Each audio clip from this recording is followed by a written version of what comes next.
I'd like to welcome everybody to our special meeting of the Pickleweed Advisory Committee on September 11th, 2024, and the time is 7:02 p.m. And I invite Becky to take roll call. All right. Maidung Nguyen, I think, is absent, correct? Right. Nancy Palacios. Absent. Okay. Darlene Ruiz. Present. Okay. Kate Sprague, I know will be absent. Janet Tanchez. Present. Rosa Vasquez. Present. Luis Youst. Yeah, here. Okay. And Andre Pasternak. Good. All right. Great. Thank you. And I'd also like to note that Catherine is here from staff, and we've got Alejandra as well from the library. Anybody have any amendments to this evening's agenda? No. Okay, we'll move on. And item number 1 is the approval of the regular minutes of our meeting on August 7th, 2024. You've all had a chance to look over the minutes. Does anybody have any corrections or changes? No. We can have a motion in a second to approve the minutes, please. I motion to approve the minutes of August. Thursday. August 7th. August 7th. Second. Was that Janet? Janet motioned and Rosa seconded. Great. Thank you. Okay. Darlene Ruiz. Yes. Okay. Janet Tanchez. Yes. Rosa Vasquez. Yes. And Luis Youst. Yes. Great. Motion approved. Thank you. Thank you, Becky. Seeing as we don't have any members of the public, we can skip over the open public time.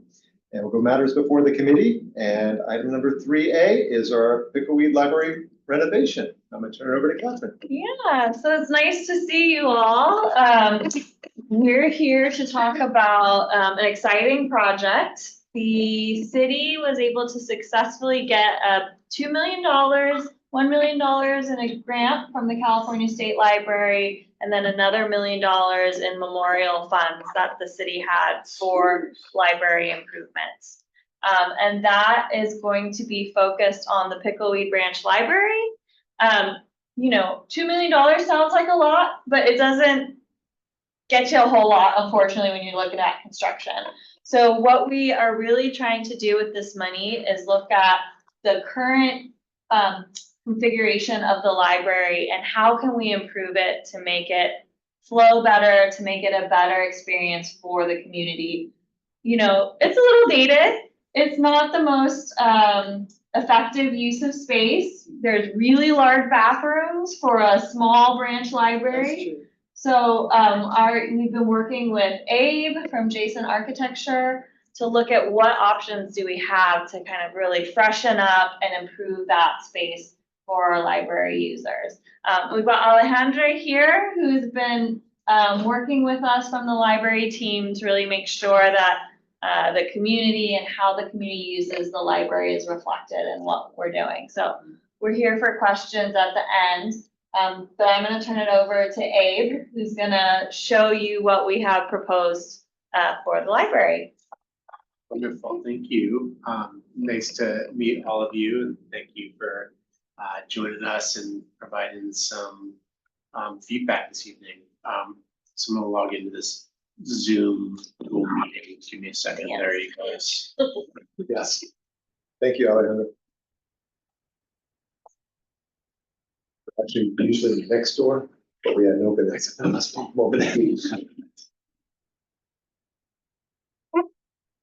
Should leave the door open a little bit. Yeah, for public meeting. But I don't know if you have a. There's a stop there. You can just like partway. Even just a little bit is fine. Yeah. Correct. You get some ventilation. Yeah. Okay, I think I've got it set up correctly now.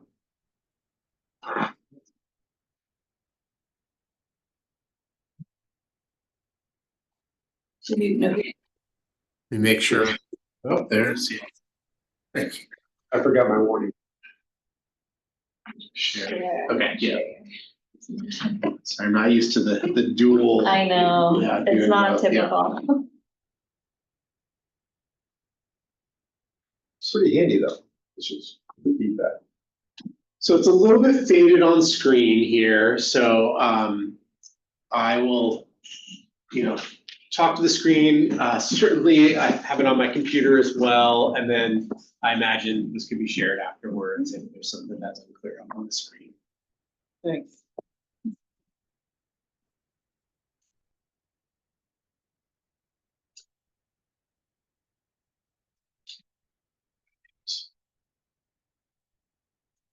So, as Catherine mentioned, my name's Abe. I'm a principal of Jason Architecture. We're a firm out of San Francisco. We work on libraries as one of our areas of expertise, community buildings, public facilities. And libraries are definitely one of the projects that are dear to our heart. We're working on projects right now all over, really all over the state, everywhere from up in the mountains, up in the county of Madera, down to Carmel, and in South Bay as well, Santa Cruz. So it's a project that we really, really love working on. So we got a couple things to share with you tonight. Preliminary plans, some visualizations of what the library will look and feel like, and then just a brief overview of the project schedule. So just to orient everyone, this is the existing plan of the library. And what you can kind of see is kind of the layout and distribution of space as we kind of, zone it for kind of what we call the program. The darker green, yeah, you can read it well enough up there, is the kind of collections and reading room. The kind of lighter, more of a yellow on the screen is the kids area. We have this kind of large area. It's really indistinguishable here, but number 10, I guess, is the computer center. Oh. And then the dark blue, again, color's a little funny. That's kind of the staff area. And then we have the public safety office up at the front. One thing to note, we've also got some very large multi-occupancy restrooms in the existing library footprint. The reason behind that is the kind of sequence at which this building was developed. This end of the building was built first, and then an addition was done in 2004. And they made an odd choice at the time, probably budget driven would be my guess, to maintain their plumbing calculation by using these kind of large multi-occupancy restrooms to meet the overall plumbing count for the building. But in reality, they kind of stranded these larger restrooms within a small library. So they're sort of at a scale, and that doesn't really make sense of the use and size of the library. Yeah. So that's kind of one of the things we'll be looking at this project is how can we better utilize the space to give more space back to the community and to the public. So here's our proposed floor plan, and you can see a couple things right off the bat. The first is sort of what we would call the big move or the big idea for the project, which is to kind of reclaim this kind of central space, which you can see in the darker green, as sort of this really more sort of large open library reading room. And then you've got this beautiful view to the north. In fact, it was really nice. I came and Ali kind of let me in, and we walked around back. It's kind of the magic hour right now, right, with the light on the hills. But we want to take advantage of that. So we want to kind of introduce a wall of glass. So when you kind of walk into the space, you have this kind of beautiful view of the sports fields and then the hills beyond. We want to look at sort of how we better utilize the space and get rid of what we call kind of superfluous space that's used for sort of navigating around the building, hallways, sort of extra space that doesn't really contribute to program and use. And then we also wanted to look at how do we take advantage of the fact that we have these oversized restrooms. So since this is the Pickleweed Advisory Committee, you guys are thinking about the building as a whole. We don't have a drawing of it. One thing to note is we're going to do a small modification to the other multi-occupancy restrooms, which are on the other side of the building. They're actually oversized on toilets, but undersized on sinks for the plumbing count. So by making a small adjustment and taking out 2 toilets, but adding in 2 sinks in the women's restroom, we're able to remove this very oversized restroom here and go to 2 single occupancy restrooms within the library. So you can see that that allows for a significant additional amount of space that we can give over to the public. And with that space, what we're doing is we're moving the public safety office off of the front of the library and to the corner overlooking the park, which is actually kind of a better location after speaking with the police department. And then we're also creating sort of a much more comfortable and functional staff room. So that's number 6. It's a little blurry. You guys can ask me for orientation if you need it. And then sort of within the sort of larger library reading room, we are collecting technology in the center. So that's your self-checks, your collections computers, and your public computers, as well as your print release station. And you can see that as number 12 in the center. And then we're creating these kind of small study booths, which are number 10 on the side, which will have a window out to the park. These are spots for 2 to 4 people to do homework, have a small meeting, great for a group of teens, or someone who wants to study on their own, or a small business that wants to have a small meeting.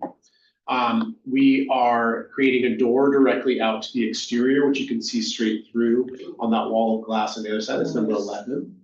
And then one of the really kind of dramatic changes is, instead of this underutilized computer room, which is sort of trending to be an outdated space in libraries these days, we're reclaiming that for a dedicated children's room with a glass wall, allowing transparency into that room, but also acoustic privacy between the library and the children's room. Then lastly, we are sort of creating a window within the wall in this, what is currently the computer room, so that we can bring some light into that children's room. And you'll see that in some of the visualizations. So wait, where's the current computer room? Is that 3? It's correct. You go back here. Yeah, Yeah, so, The yellow. because I think, so, yeah, this is the current one. this yeah. is the computer room, and that will be the children's room. Yeah, okay. So where would computers go? Yeah, so computers are gonna go, right there, 11. So we have 3 public computers. Oh, okay. And that's something we've talked with Ale about sort of the right balance of public computers, Right. and determined that feels actually like that does meet the needs Really? of the community. And that sort of having this really large computer room is actually sort of not good utilization space. In the library, you usually stock Chromebooks and things that you could also check out, correct? Yeah, the computer usage is being reducing by the years. Oh, really? That's why we convert kind of we used to have 16 computers. Yeah, it's a lot. And then we reduced to 4, and we still sometimes we don't use it all, but also we have the option, if someone needs to use a computer, we have a Chromebook that they can use it with the Wow. Wi-Fi, so. Fantastic. I think during COVID, a lot of kids got Chromebooks. Oh, I think that's part of the it. reason why they don't really need them. And phones. Some. Wow. Tablets. So this is where the police station is right now, and this is where it is going to move to. So that's kind of another change, so that the library space can be more kind of in one area, Wow. not so broken up. And then you're still keeping bathrooms there? Yeah, so these are 2 single stall bathrooms that'll just be right here. So the computer room was really used for EFL classes for years, right, Steve? No, it was just for computer classes. So Oh. we would have quite a few computer classes, but even before the pandemic, we noticed that trend going down as more people were doing things on their phones. We did a couple of phone, ones that we could do in rooms like this rather than a computer lab. So we did have for a while where we were a little more flexible and where we could move the table so the library could do some more programming, or we could have computer classes. But even those haven't gone in quite a while. That's interesting. It's actually one of the sort of most dramatic shifts I feel like I've seen in library programming over my career. Really in the last 20 years. You had this sort of peak computer lab, I'll call it, maybe kind of around 2000, where, sort of libraries were kind of really stepping in for technology resources for communities, and you started to see these dedicated computer rooms and computer labs really proliferate. So libraries built around when this library was built had these big computer centers. And the trend that we're seeing is towards mobile devices. I think it's going to be one of those things where kind of like when you look at an old photo and you see like an old Apple computer, when you look at a photo and see a computer lab, that's really going to date a building. We're actually working on our first project right now without any fixed public computers at all. So everything is laptops that are checked out. Wow. And so we do see that as the trend. We did talk with Ale, and it does make sense for this location to keep a couple public computers for the time being. Yeah. I wouldn't be surprised over the next decade if those computers go away and that just becomes a work surface at some point.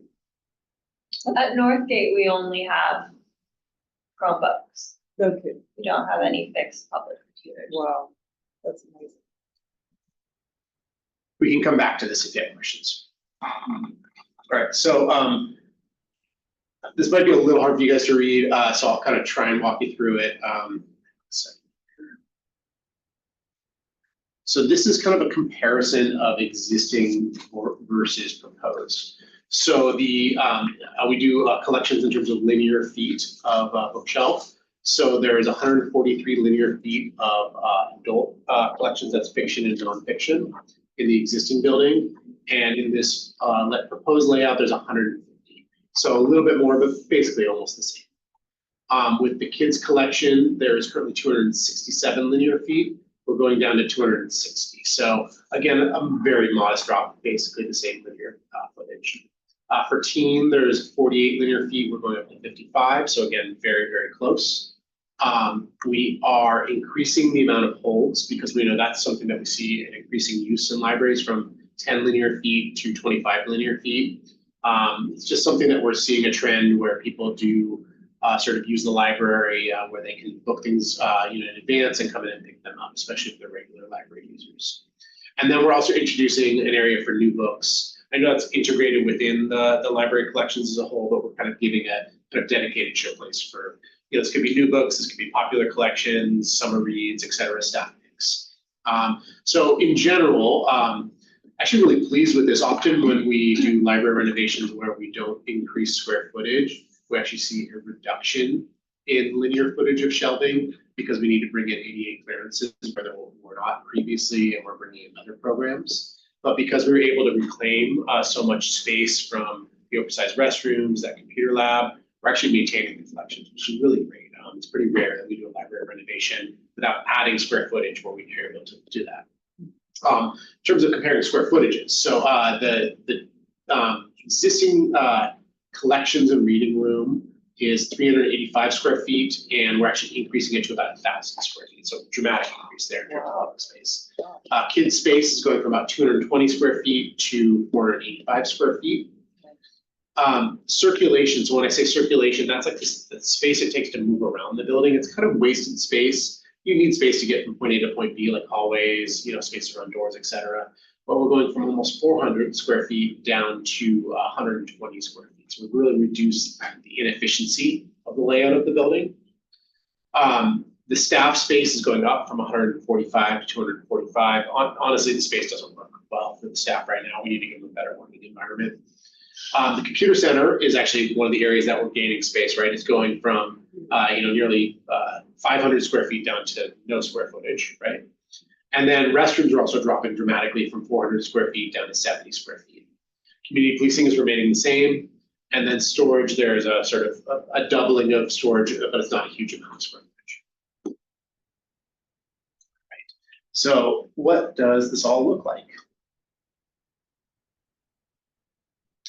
So from a kind of material palette standpoint and putting inspiration standpoint, we're looking at there's a really wonderful tradition of kind of beautiful wood paneling in library design. And we want to kind of do a nod to that historical tradition in libraries, but also kind of modernize it. So you can see here an example of kind of a textural quality to wood paneling.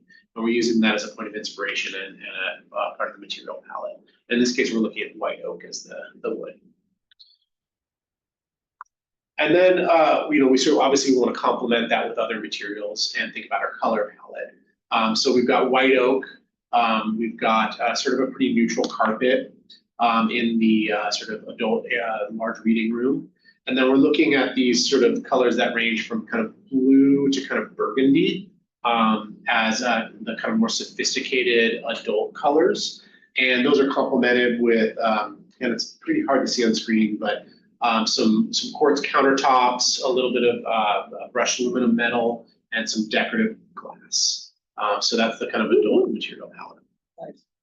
And you can see this is what it'll look like when you walk in the front door. You can see how the space is sort of this kind of almost like a at a small scale a grand reading room, right, with the view to the hills beyond, as well as a door out to that deck. To the right is the entry to the children's area, and then you can see the new books in the front, the staff desk on the left, and then we've got some study booths, kind of that we'll see in another. Oops. That's not me. That's yeah. Okay. That's it on my screen. Some study booths that you'll see in another rendering.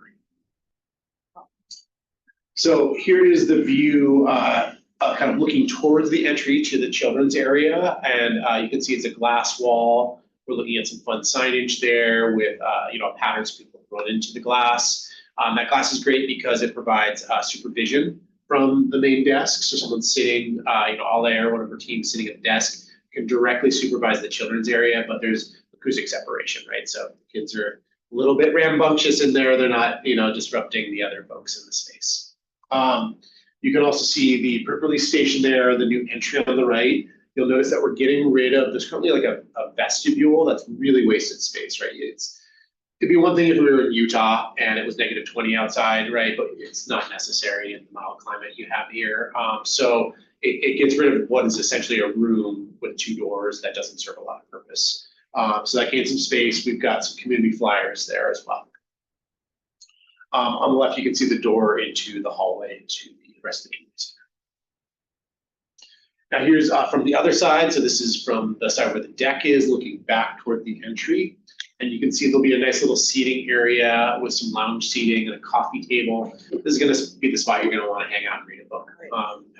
In front of this kind of wonderful wall of glass looking out at the hills beyond. You can also see the study booths on the right. So again, you can see that they are not enclosed. They're too small to have, sort of a door on them, but they are acoustically lined. It's kind of like a booth at a cafe, but with an acoustic sort of lining around the perimeter of it, also giving it that fun color. And you can also see that sort of, textural patterning of the wood running through the space. Here's a view, just to sort of give you a better sense of those little study booths over there, and then the deck outside.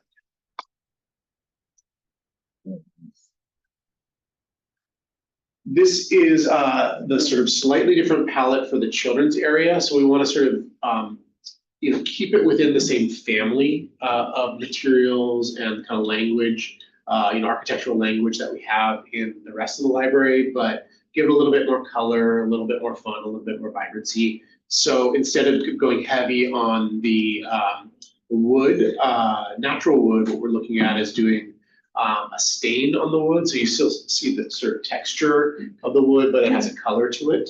And then bringing in this blue and some carpeting, and then this kind of fun pop of color with this kind of orange color in the fabric. And you can see that here. So this would be as if you just walked into the space, and to the right is that window seat.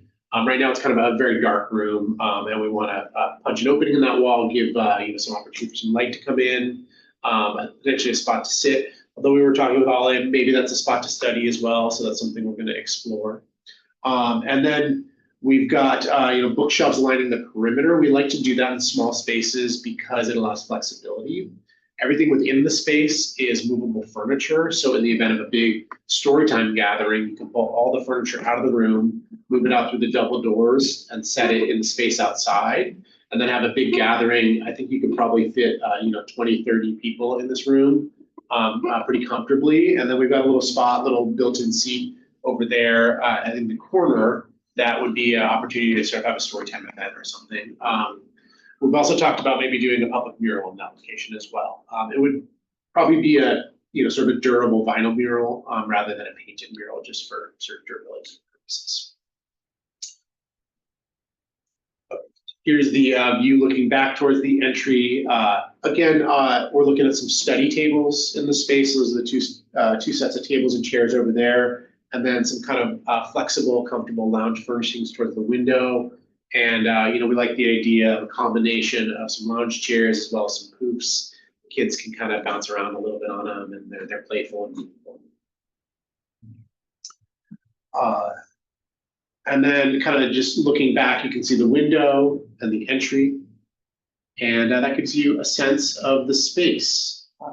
So I'm just going to briefly go over the schedule overview, and then I just want to answer any questions you might have. Happy to go back and look at any of the slides and images. So right now we're in what's called the design development phase. We've completed the schematic design phase. Schematic design phase is kind of the first phase where we kind of set the parameters of the project, sort of determine our design approach.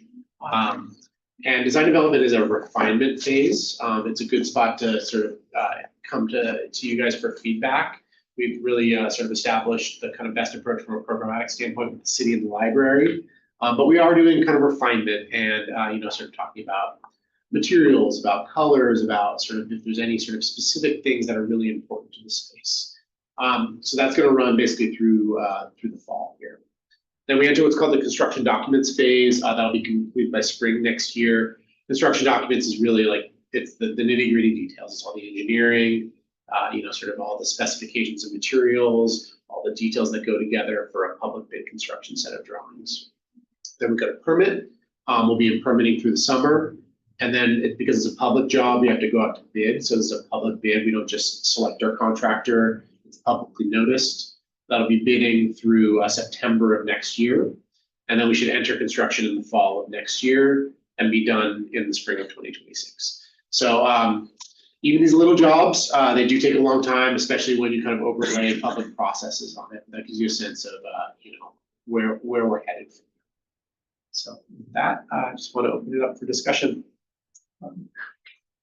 Does anybody have any questions or comments or wows or? Wow. Just waiting for it now. Big change, Yeah. other things. I know that. As far as like window treatments, there's none in that, obviously in the diagrams or anything has that been considered and for shade and.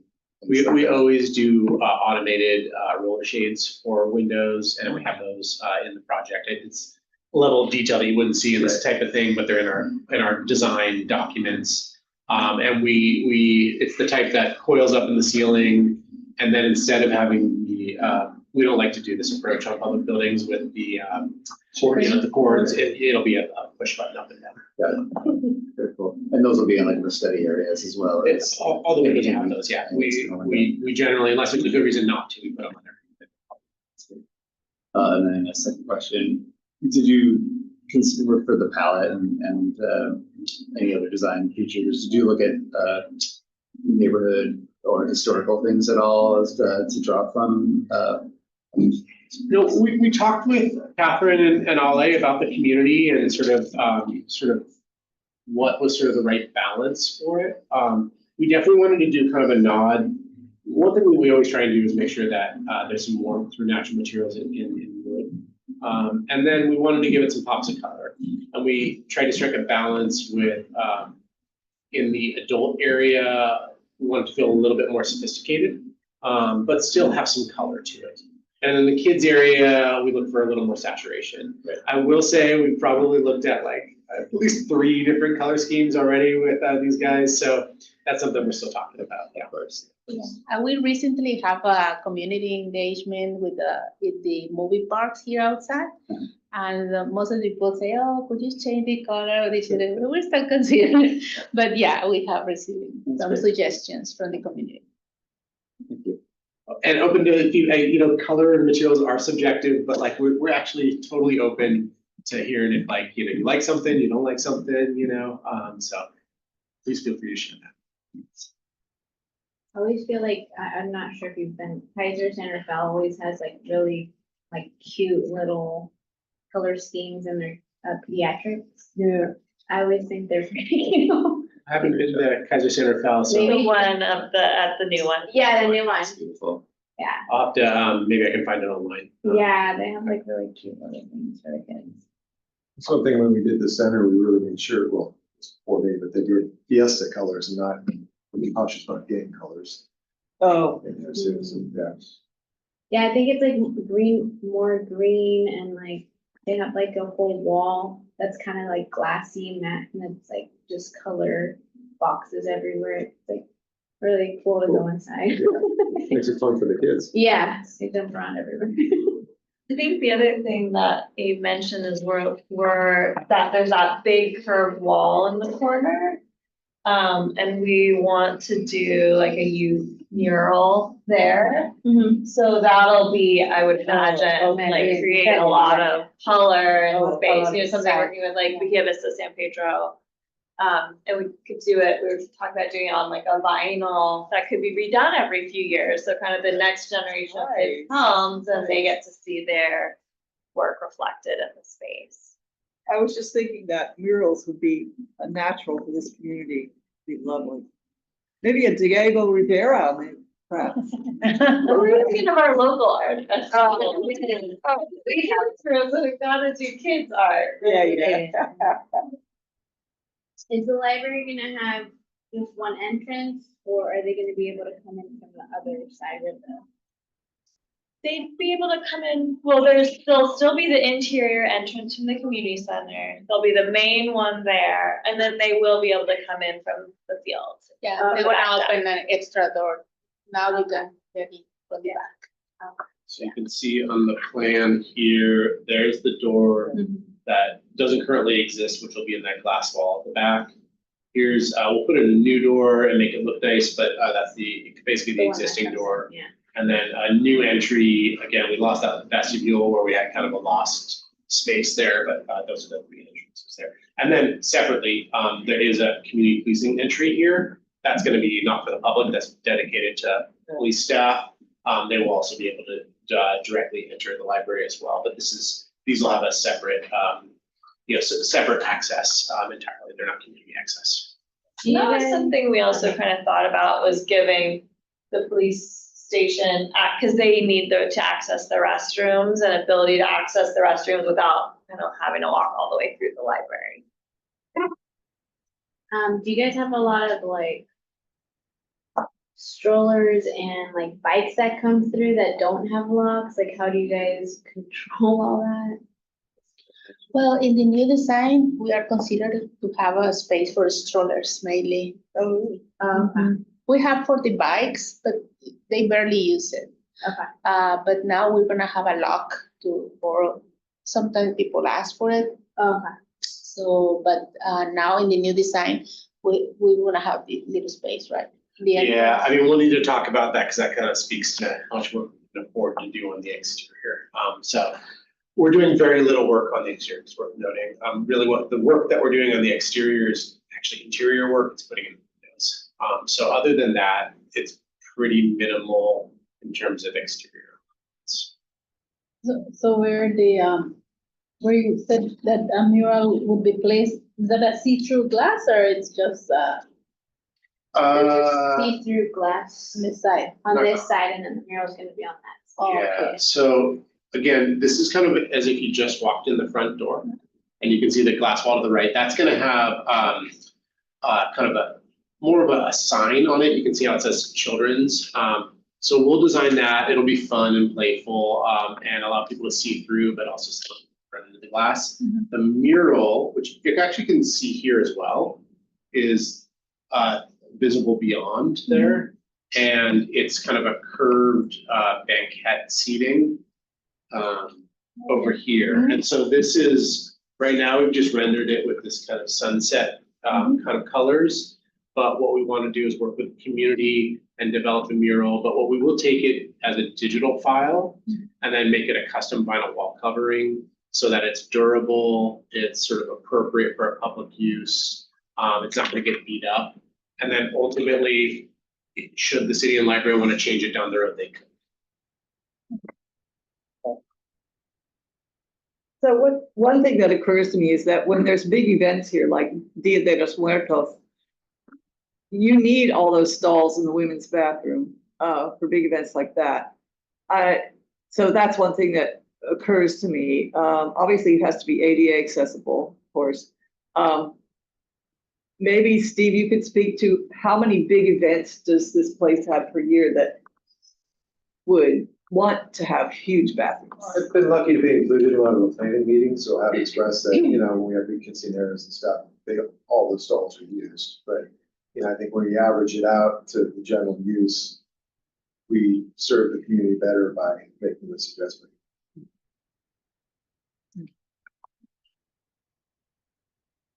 Oh, the other thing that I thought of is in winter, you've got big glass walls.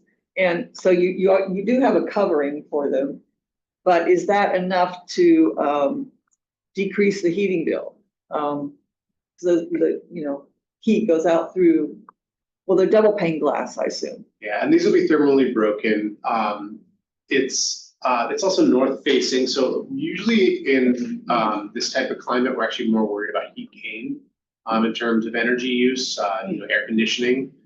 So heating tends to be a very small component of the energy bill for most buildings. I'm not sure, but you might know more about this building. But generally speaking, we're not too worried about the amount of glass on this building, and it's going to be, sort of very sort of up to date, modern windows with thermally broken windows, thermally broken frames. So it won't have the kind of amount of heat transfer that you'd see with older windows. What does thermally broken mean? It means that not only is there double pane, but in between the panes and then also without getting too geeky about it, the way that the window is assembled, the exterior piece of the window has a thermally isolated component from the interior piece, so that heat does not transfer from the inside to the outside or vice versa through the frame or through the glass. That's amazing.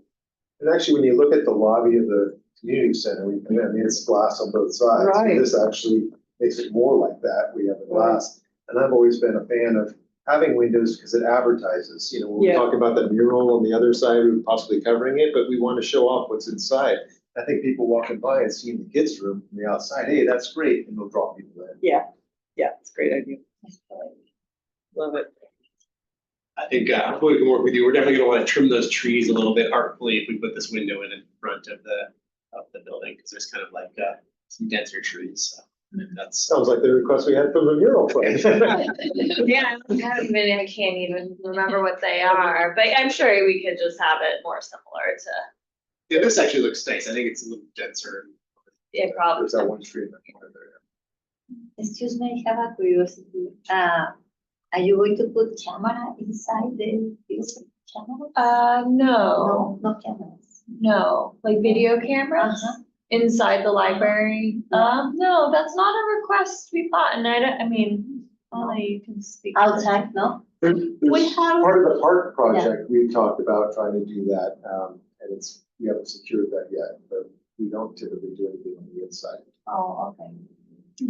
That's why the new libraries made it like the staff can have like 360 vision Yeah. where it's the public area. Yeah. And mostly for the kids area, sometimes you Yeah. need to Yeah. be watching. You have to watch it, yeah. Yeah, because in 5 minutes, one kid can the shelves and got all the books away. But no, we always try to give it that vision in the new Alright. design. Okay. Yeah. Thank you. Any other questions? There's no time where the library is open and the center's not, right? Most of the time, no. There has been a few times where we kind of worked something out, but typically they're only open when we're open. We used to be open in holidays when the community center was closed, but we honestly, it's not worth it because not many people come to the library, and it was kind of issue to have it open, and the people want to get into the community center, and we can close because it's an emergency exit. So it was very challenging for us to have it open. I'm just wondering as far as like going from 2 bathrooms, from big bathrooms, they need Oh, to okay. go. Yeah, so that shouldn't be, because the Yeah. community center is usually open. Actually, for the Day of the Dead, we close at 5 on Saturday. So in the reality, the community center don't use the library restrooms. Yeah. I don't think a lot of people that come here realize. I You didn't know. actually know they were there. Yeah.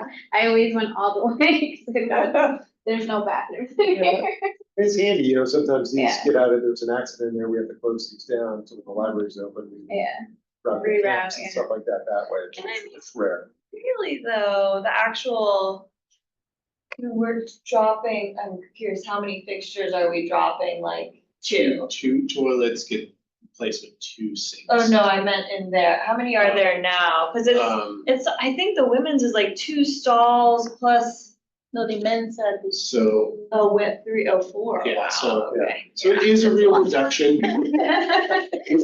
We did, so we actually, the first thing we did on this project, it's sort of funny where we What? started, was to meet with the code official to determine that we could reduce the amount of plumbing fixtures and still meet code requirements. So we did determine that. So this will have the right amount of fixtures for the size and type of the building, as confirmed by the code official.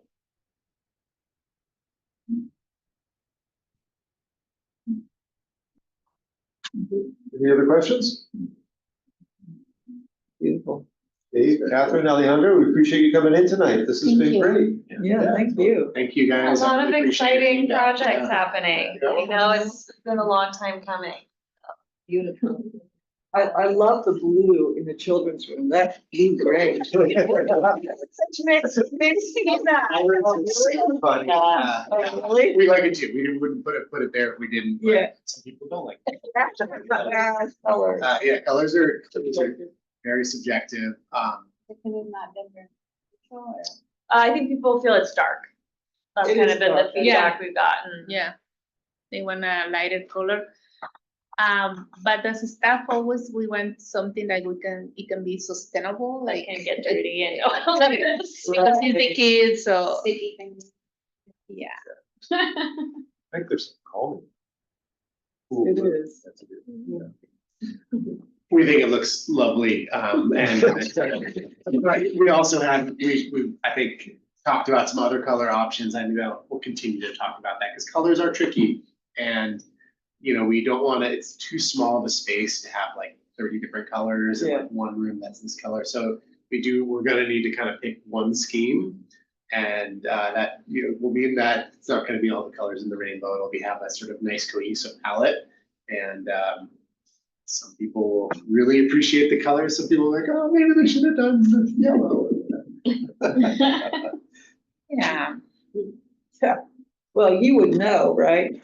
If a kid makes a mess in the library, you're cleaning it up, right? It's a teamwork. Between our custodian and all of us and. Yeah. Yeah. It takes time. So, we just try to make more like with the architects, the changes to be useful and practical, like. Yeah. For users. It has to be, sometimes we have to choose between those two, like what we want, but what it will be more functional.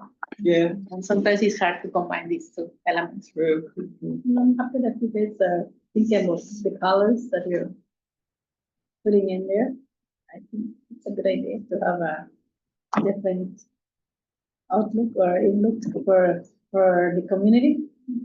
Oh, yes, and also like I can say like the highlights of this project about, besides of it's gonna look so beautiful, is like we wanna have our children's room, and now it's like we are mixed, we are all together, so they're gonna have this space, and that's very important for our community to offer them a space.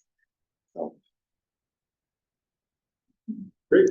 Well, thank you. Thank you all. It's nice to meet each other. It goes everywhere. See, I want this, but I was like, that's a chapter, but. Thanks, Ed. Thank you, Steve. And this was a presentation. Yeah, I know, yeah, we'll, thank you for. Works out well. As a presentation, we do not need to formally approve this, so we'll move on to our next item. And this is other brief reports on meetings or community events attended by committee members. It's only been a few weeks since our last meeting, but Andre, why don't we start with you? Nothing new. You know, tomorrow is not happening now, so that was going to be my next big event. It was great to read about Boro and the whole history and in the obit. I did not know that history. It was really fascinating. So. Yeah, for those who didn't hear, I assume you did, that Albert Boro passed away. Yeah. The mayor who this center was named after. Yeah. Saddened about that. He was a great advocate for all of San Rafael, every resident, but especially this canal community. He teamed up with Sierra Miller and they did That's so right. much. Really inspirational. They did so much. Yeah. They were a team like none other, Oh, yeah. best friends and colleagues. Yeah. And Sear died Several When? months ago, yeah. several months ago. Yeah. And they were both living at Aldersley retirement home. Yeah. So Sear was our mayor for 20 years. Al Boro. Al, I'm Yeah. sorry. Right. Al. Yep. And Janet? there's a memorial tomorrow, is that correct? The funeral is tomorrow at 11 o'clock at St. Raphael's. Janet? I don't have any. That's okay. Rosa? The same as me, I don't have any updates. It's very. Well, only I was in the meeting for the police committee. Uh-huh. Oh. I am helping right now to the MLC. Yeah. I am volunteer too for people can vote. We have to invite Latinos. But it's funny because Latinos, they like to vote, but they don't know how. Oh, The League of Women Voters will be Next ready Tuesday. on Tuesday. Yeah. They'll We're be gonna have table outside. Really? helping people register to vote. So But next That's Tuesday. good for you to be out there We doing are it. going to, Yeah. we are going to visit different locations, physical here in Lincoln Avenue, different places to invite to vote. For a special for number 5. Proposition 5. Yeah, that one is very important Yeah. in the future for 2026. Mhm. Because the goal is to make affordable houses Mhm. with this money. Yeah. Is the most important right now for MSC. Yeah. Louise? Well, this coming Sunday is Porch Fest in Gerstle Park area, which is no small thing. They closed down, 8 square blocks approximately. That's just near downtown, Gerstle Park. I think it's the original place that San Rafael was developed, because that's where all the Victorian houses are. So they have a band on about every 4 houses, on the porch or on the yard, and it's free. You can just wander around and listen to any kind of Nice. music you want. So check it out. It's 12 to 5 on Sunday. Drop in, drop out. Where are they having it? Gerstle Park, Oh, so neighborhood. near the B Street Safeway. Yeah. To walk. To walk there. There's no parking. Yeah, that's true. That's Amazing. Okay. Well, we'll move on to item 5, and that's updates of events and interest. And last meeting, I gave everybody an update on all the programs, so I only have a few things to talk about today. Our movie in the park since we last met was on August 23rd. It was a big success. We had community outreach with many city departments, Voices del Canal, and then a lot of community-based organizations had booths there that the public could pop in and get treats. They had prizes and raffles, and it was a lot of fun. And then from at 7:30, we had our Canal Karate do a demonstration to everybody, which was fun. And then the movie that night was Kung Fu Panda, so that kind of related to karate and Kung Fu Panda, all thought out. So that was a great event. As we mentioned earlier, the window replacement, the windows went in last week. They've got the foam board on the outside and they're working on stuccoing now. So they'll do that, then they'll put a primer on. And then hopefully within the next couple of weeks, they'll begin work on the mural on the front of the building. which is exciting. Our Pickleweed Park Enhancement Project is really gearing up. The notices are being delivered to the immediate neighborhood. And we should start seeing activity early next week. They're gonna start setting up the staging area, we'll see some fencing, and then the project will take off. So we're excited and should be completed by next spring. The restroom sink, different than what we were talking about for the library, but the two sinks, or the sink in each, the women's and the men's restroom in the hallway are being replaced. They were gonna do it in-house, but now we've got a contractor doing that, and that will be happening in the next couple of weeks. We're also gonna be setting it up to go from paper towels to hand dryers. We go through a lot of paper towels with all the camp kids coming through here all the time, so that'll be a good addition to the restrooms. The dividing partition in room 4 and 5 right next to us, which opened it up into a bigger room, those have been in bad condition for 15 years, probably soon after that they were put in. And so those are scheduled to be replaced during the winter holiday. What was that again? The dividers that divide room 4 and 5 next Oh, door here. okay, gotcha. So that'll be good because then you can have classes a little easier without the sound going back and forth. We're getting ready for our Dia de los Muertos event.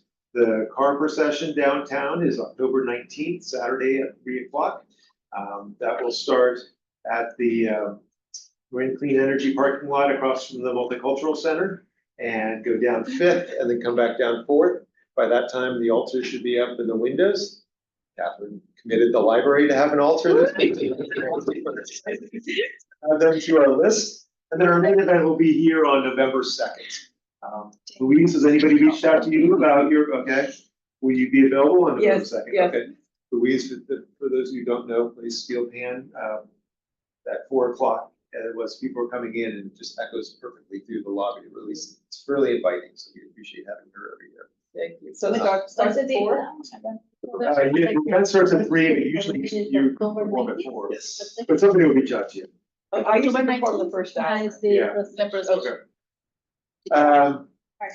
And then we received lots of altar applications. We're actually ahead of schedule on that, which is good. For the altars for the event here. We're still pushing for downtown altar makers, but that's good. And then I just want to thank all of you for RSVPing, because sometimes it's a nail biter for us putting these meetings together. When we have special guests, we don't want them coming from out of town. So I appreciate when you get back to me and let me know. And I know you guys all have very busy schedules, and this was a special meeting that didn't fall on our regular days. So thank you very much. Thank you for sending out the notice, the email. Yeah, sure. It helps. Does anybody have any questions? Okay. When's our next one? Our next regular meeting is scheduled for October 2nd.